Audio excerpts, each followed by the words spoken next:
everyone, welcome back to the channel. My name is Elliot Webber, and yes, it has been a while. Reason being I've been away is just again, I've wanted to take another little break just to sort of live life again, let's just say that. I've had my birthday a few weeks ago, so I'm finally 18. I'm finally an adult, which is great. I've been spending more time with my girlfriend as well, she's been amazing as well. But I'm finally back making some content, and this time I decided to spice it up a bit. I decided to go on Twitter and on Facebook. You can also, as you can see with the tweets and the post here, you can follow my Twitter at Elliot Webber YT. You can also either friend me or just chat with me on the BTCC fans group, the fans group that I am a part of. Please join that. It's a safe and a very fun environment for all BTCC fans. So I decided, why don't I get you fans involved, and I asked the question, what are your unpopular / hot BTCC takes? So let's get straight into this bad boy. This first hot take comes from Riley from Twitter. He says, Ash Sutton will be the GOAT in 2 years. Tom Ingram is the unluckiest driver on the grid. Tom Chilton should have retired 2 years ago. And finally, he says Jake Hill could equal the championship record. Thank you very much for those takes, Riley. And now let's just dissect what Riley says. Ash Sutton could be the GOAT within the next 2 years. That, Riley, I have to agree with, because I already see Ash Sutton as one of the greatest touring car drivers of all time. Now, some of you are probably looking at me and Riley and going, what on earth are they on about? Well, let me just explain. Ash Sutton, at 27 years of age, is already a 3-time British touring car champion. Now, to put that into perspective, he is equal with Gordon Shedden, Matt Neal, and also Richard Longman. Those are some of the greatest names in touring car history. And let's not forget this as well. He's equal with Frank Gardner. 4 of the greatest touring car drivers of all time. 2 from the modern generation and 2 from the saloon car generation from the 60s and 70s. Ash Sutton has more championships than John Cleland, Alain Menu, and Jason Plato. Now, you can admit, Cleland, Plato, and Menu all should have won way more than 2 championships, but it's unbelievable just how much of an impact Ash Sutton has already had on the British Touring Car Championship. And with 3 championships, and at just 27 years old, people seem to forget just how young Ash is. I do have to agree that maybe not in 2 years' time, but maybe 5 to 10 years' time, Ash Sutton, I can 100% seeing not only equaling the championship record, but beating the championship record. Riley, I have to agree with you there. Ash Sutton can become the greatest of all time in a few years' time. Now let's go on to the second one he mentions, which is Tom Ingram is the unluckiest driver on the grid. Now, Riley, if you said this about 2-3 years ago, I would have agreed with you. However, yes, Tom Ingram had some bad luck. Let's go back to his days at Speedworks in a Toyota Avensis. He had horrific luck. And let's not forget, 2018, he probably should have been the champion that year. But bad luck, and not only that, the consistency of Colin Turkington in that BMW that year probably is what gave Colin the championship. Tom Ingram, that is, has been unlucky in past years. However, this year, he's undoubtedly been the best driver on the grid. And he's only really had one bad race so far, which is that race at Alton Park, from my memory. If I'm wrong, then do let me know in the comments below. But yeah, for Tom Ingram, I don't think he's the unluckiest driver on the grid. Now, the next one he says, Tom Chilton should have retired 2 years ago. Now, I am going to disagree with you, because whilst I don't think he should have retired, I do think that he maybe should have moved on to other things. Because now let's just dissect this. Tom Chilton left the British Touring Car Championship in 2011 to pursue a career in World Touring Cars, where he was moderately successful, had race wins, and was an independent champion in the World Touring Car Championship. He then came back in 2017 with Power Max Racing, where his best finish was a podium. And then 2018, he moved from Power Max to Motor Based Performance for 2 years, where he was probably one of the best drivers on the grid. 2018, he was unbelievably quick in that Ford Focus RS, where he actually finished third in the championship. Let's not forget that in 2018. And now, of course, as well, the past 3 years have been diabolical for Tom Chilton's standard. 2020, winless at BTC. 2021, he had a best finish of P6 in a BMW, which was probably the second fastest car. Admittedly, he was with Sicily, not the factory BMW team, but still, Tom Chilton should have won races. Adam Morgan won races in that BMW, and Tom Chilton couldn't. And now this year, 2021, this is probably his worst year. This year has probably been worse than last year in a car that is much, much quicker. That Hyundai this year, a factory engine. It's been a ridiculously. He's been outperformed by Dan Lloyd, who's someone, whilst probably isn't a championship-worthy driver, is still a very good driver. Dan Lloyd, a TCR champion as well. Tom Chilton should be outperforming him at least, and probably should be on par or just a little bit worse than Tom Ingram. Because let's not forget, when Tom Chilton debuted, he was a rising star. He was someone that should have been a champion at some point, but just wasn't. So I sort of have to agree. Tom Chilton, I'm sorry, your days are numbered in the British Touring Car Championship. And if he does want to stay, I'd imagine money will keep him in the sport. But sadly, I do think it is now the end of Tom Chilton in his prime years. And finally, Riley says Jake Hill could equal the championship record. Now, I am going to have to disagree with you on this. Now, while, do not get me wrong, Jake Hill is 1,000,000% a future champion in the British Touring Car Championship. 1,000%, 1,000,000, 1,000,000,000,000. Jake Hill is undoubtedly one of the future stars. Already is a modern star, and undoubtedly one of the best drivers on the grid. Up there with Sutton, Ingram, Cook, Turkington. Already up there as one of the best drivers on the grid. And when he moved to BMW this year, everyone knew and thought he is going to be up there for the championship. Maybe, if not the champion this year. However, he's made a few mistakes this year. Admittedly, yes, it is his first year in a BMW, first year in a rear-wheel drive touring car.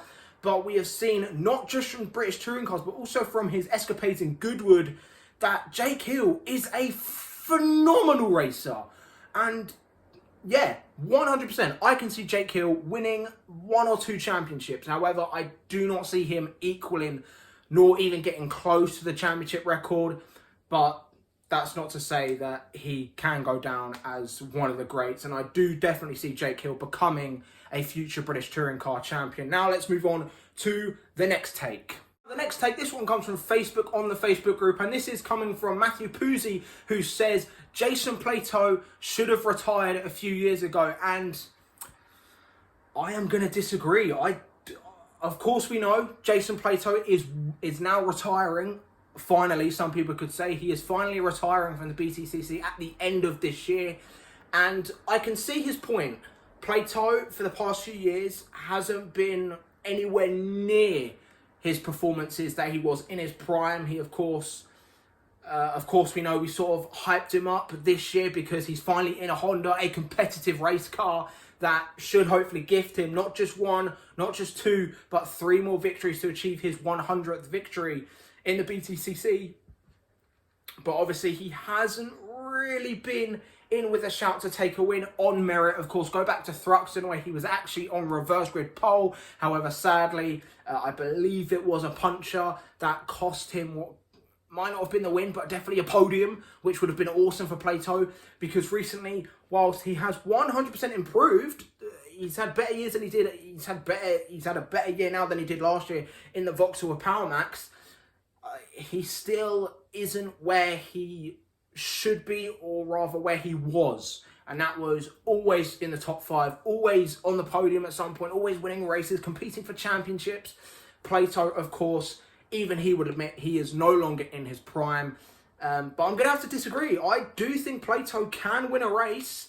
He just needs to be in the right situation, because as Tim Harvey said a few weeks ago, Give Plato a sniff of a win and he will fight for it. And even Plato said at Thruxton he was trying his absolute hardest to win that race. So, Matthew, mate, I'm going to have to disagree. I think Plato chose the right year to retire. This next one comes from Tyre House, once again from the Facebook group. Another British touring car YouTuber. Go check him out at his YouTube channel, TH Motorsport. And he says, pretty much, you can read the whole thing here. I'll leave a screenshot from the group. And he says that basically we should go back to 2-car teams. Now, this does make a lot of sense because we have a lot of multi-car teams. I think every single team on the grid is a multi-car team. Of course, we've got the traditional Sicily Motorsport, Power Max Racing, all having 2-car teams. Toyota with a 2-car team. But he mainly brings up Team Hard, who basically have 5 cars this year. Of course, we know he's got the 4 Cupras and now, of course, a 3rd Infinity, which is full-time being driven by Rick Parfitt. But for this weekend, the Croft is Rick Parfitt is being replaced by Carl Boardley, whilst Rick goes off to a festival gig with his band.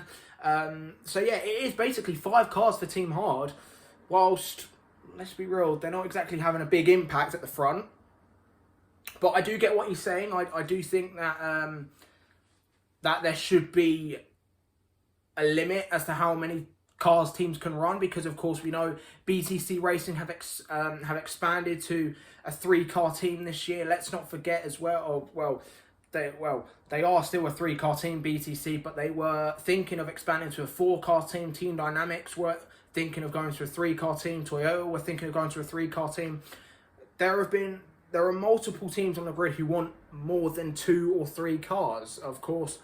And yeah, you do, and it is a good point. You know, I don't think Team Hard should have 5 cars because whilst, yes, of course, they're not having a big impact, it is fairly unfair for other teams to have an advantage, especially in the Teams Championship, because let's not forget, the higher you are in the Teams Championship, the more prize money you get. I do agree with this. I do think there should be a limit. However, I don't think it should be 2 cars per team because then a lot of drivers miss out on seats. Especially, of course, maybe, you know, what I'm trying to say is that if we go down to 2-car teams, that will just be filled by pay drivers, which is, of course, is not what we want. Of course, we know every single driver on the grid has to pay for their seat, but I don't think that we should condense the field to 2-car teams, because if we have 10 teams a year, we're only getting 20 cars on the grid, and that's not right. But I do agree, yeah, we should 100% have a limit on how many cars teams can run. And I am saying at most, you can run 3 cars. I'd say any more than that, then it's not allowed. And one thing I personally think as well is that you shouldn't be able to enter under different names, because that is what Team Hard have essentially done. They've basically got 2 Cupras under one name, and then 2 Cupras under another name, and then the Infinity under its own name, which is of course most of Rick Parfitt's sponsors. Of course, we know one of them is Yazoo Racing with Safu.com, of course the milkshake brand, and then of course the cryptocurrency Safu, and then of course we've got the other one, which is Journey Hero with Auto Bright Direct, 2 other companies that sponsor Team Hard. And that basically what they've done is they've basically put 2 sponsors into one team, put another 2 sponsors into another team, and yeah, I don't think I wouldn't say it's fair, but yeah, it's just not correct in my opinion. So yeah, I do think there should be a limit on how many cars teams can run. The next one, once again from the Facebook group, is Robert Williams, and he says, do away with the hybrid racing. It's been better the last few years. He's not enjoying this one. Now, I have to say that this is either a troll or delusion, because I do not know what kind of racing you're watching, because this year, in my opinion, has been better than the past 3 years. Definitely better than last year, and definitely better than 2020. 2019, of course, there is an argument, but this has been the best year it has been for at least 2 years, in my opinion. The removal of ballast has been amazing, and just look at how close it is. Go back to my video about the hybrid system, where I literally said We had 6 cars fighting for the lead on lap 2. We haven't seen that, I don't think, in ages. Not in years, I don't think. So, Robert, mate, I do not know what you're on about, but the hybrid system is working. It's brought the field closer together. And I am 95% sure the rest of the Facebook group and the rest of my viewers and the rest of Twitter will agree with me. This hybrid system is working. Okay, there have been a few little reliability problems, but they will get sorted out. I can promise you, by 2023 and 2024, we will be seeing one of the greatest touring car seasons of all time. Mark my words. So yeah, that is just my opinion on it. So yeah. Now, let's move on to the next one. The next one is from Daniel Palmer, and he says Jason Plato will not win another race in BTCC. Now, like I said earlier, he 100% has made the right decision to retire this year. Do I think now he will get 3 more wins to achieve the 100? Absolutely not. I do not see him winning 3 races. However, I'm going to have to disagree because I do see Plato winning just at least 1 more race. Think about the tracks that are coming up that really suit him. Croft suits the BTCC car. Josh Cook has been brilliant around Croft. Let's not forget as well, Snetterton. Plato loves Snetterton. Took his first ever win there. I am pretty sure Plato will once again be up there at Snetterton. Knock Hill again, a short, undulating track that Plato loves. Silverstone, Plato once again is a god at Silverstone, and even Brands Hatch GP. There are so many tracks that really suit Jason Plato's style and racecraft, and I do think he can win just 1 more. So sadly, I'm gonna have to disagree with you on that one. So now let's move on to the last take for this video. So this very final hot BTCC take for this video, if you want to see a part 2 then, you know, but the final take is Sean Crawford, and he says simply bring back 2-car teams. Now, once again, like I said earlier with Ty House's take, I'm going to have to disagree because, let's be honest, even in the Super Touring Car days, we had 3-car teams. Of course, not every team was a 3-car team. Most teams in the Super Touring era were 2 cars, but there was the odd year or two where teams like Honda and Vauxhall and I can't remember what else, and I think Ford as well, you know, at some point there have been 3-car teams for the majority of the sport, you know, even in not just the Super Touring Car era, but also the post-Super Touring era, the BTCT era, and the S2000 era. Vauxhall had 3 cars. Seat had 3 cars. RAC, West Surrey Racing, they had 3 cars at some point. Team Dynamics had 3 cars as well, with Matt Neal, Gareth Owen, Dan Eves, and Gordon Shedden, depending on what year you watched. We've always had at least that one odd team out who will go for 3 cars. And whilst yes, I'm not saying every team should have 3 cars because that completely contradicts my point earlier, but I'm just saying there has to be a limit on how many cars teams get to run. And I am saying a maximum of 3 cars, but there's not enough licenses for every team to have 3 cars anyway, because there's only 32 TBLs. With, of course, the amount of teams that there are, I don't think that that's possible to have every team with 3 cars. So I'd say don't bring back 2-car teams because, as I said earlier, it limits the amount of drivers and teams we get. Because, you know, like I said earlier, if we have 10 teams and only 2 cars per team, we're going to have 20 cars, and it's going to be basically Formula 1 of 20 cars just going around in circles. And I don't want to see 20 cars just on a track. I want to see at least 27 to 32 cars on a track in British touring cars, battling it out, door to door, mirror to mirror, wheel to wheel, whatever you like. And that is the final take for today's video. If you would like to see a part 2, let me know down in the comments below. Also, if you are new here, be sure to like this video, share with your mates as well, because it does help my channel grow. And of course, press that subscribe button because we are currently on 112 subscribers. That means we are firmly on the road to 200 subscribers. So if you aren't subscribed already, please press that red button because it really helps me grow, and it also motivates me a lot more to make these sorts of videos for you. So with that being said, thank you guys very much for watching, and I will see you guys in the next one. Goodbye.